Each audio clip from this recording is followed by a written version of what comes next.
আমার আদরের টুকুস, আমার সোনা বাচ্চা একটা। আপনাদেরকে আমি এতদিন কোনো কিছুই জানাই নাই, কারণ পার্সোনাল বিষয়টা পার্সোনাল থাকাটাই সবচেয়ে বেশি জরুরি একটা বিষয়। তবে টুকুসকে রেখে আমার হয়তো কিছুদিন থাকতে হবে আলাদা, সেটা ভাবলে আমার ভীষণ রকম কষ্ট লাগছে। আমি কেন আলাদা থাকবো, কোথায় যাব, সব কিছুই আপনাদের সাথে আমি শেয়ার করব।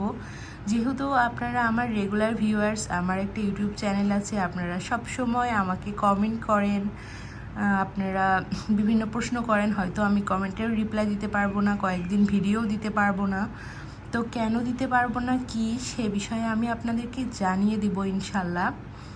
যদিও পার্সোনাল থাকা ভালো, বাট যেহেতু আপনারা আমার ভিউয়ার্স এবং আপনারা হয়তো আমাকে পাবেন না, বাট